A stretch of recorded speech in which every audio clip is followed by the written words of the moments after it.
Hello everyone. So my name's Gemma. I'm co-founder of an organisation called Science Disrupt. And for anyone who hasn't already come across us, we do podcasts, we do editorials, and we also run events. And it's all around changing the way that we do science, whether it's the way we do research, the way we communicate science, gender imbalances, anything at all really. So yeah, get involved at the website, Twitter, Science Disrupt, all that jazz. So we're talking about women in STEM this evening, and I was thinking about this earlier and I realised that talking about women in tech, women in STEM, women in engineering, whatever the hashtag is of late, is becoming quite a difficult conversation to have. It's becoming a little bit of a tired topic. A lot of people are having the same kind of discussions over and over again, and yet it's not a solved problem. So I think there's kind of two reasons behind that. I think the first one is that a lot of the time we're existing very much in an echo chamber. So everyone in this room, I'm pretty sure, is not going to require any convincing tonight that there's a problem. Everyone is here to try and make change. Everyone knows that there's an issue with women in STEM. So how do we try and reach everyone who is beyond the people in this room? The second one is that I feel that sometimes it's a bit of a minefield to talk about women in STEM. You can't really say much without being criticised.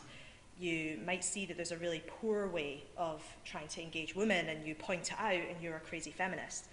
But if you say, look at that person over there, they're calling out, they're saying that that's wrong, and maybe they're doing it in a really rude way.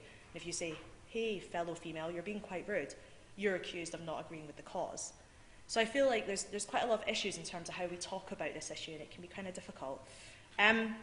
But again, despite all these issues, despite it being a long, long conversation, but change is happening, but it's still happening quite slowly. So I kind of see tonight as everyone in this room coming together to actually try and make some change. You know, we're here as the ones to try and help everyone else make these changes. We're the ones who know what's going on, we understand the problems, and now we're here to discuss and make it better.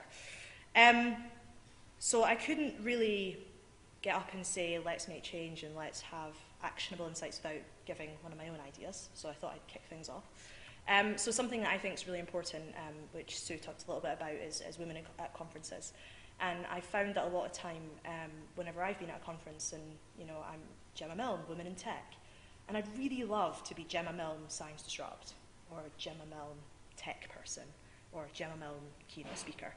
So one thing one of my first things today is if a woman's getting up to talk, please don't call her a woman, call her a speaker. And other than in this room, let's try and stop talking so much about diversity only. Let's get women up on the stage talking about their work, their research, the stuff they founded, their actual real things. I went to a conference recently and it was 50% men, 50% women, which is amazing. But every single man talked about how much money his business had made, or I guess what the startup he'd started. And every single woman, as amazing as the stuff they were talking about, it was about what they'd done for diversity. And I was really disappointed because so many of these women had also done incredible things outside of that. So that's my sort of actionable insight that I thought I'd add, and hopefully as the evening goes on we're going to hear some amazing other actionable insights from our other speakers and then from the panel. So without further ado, I'm going to get the guys to get up and speak, and we're going to kick off with Pete from Guardian Bloggers. Thanks.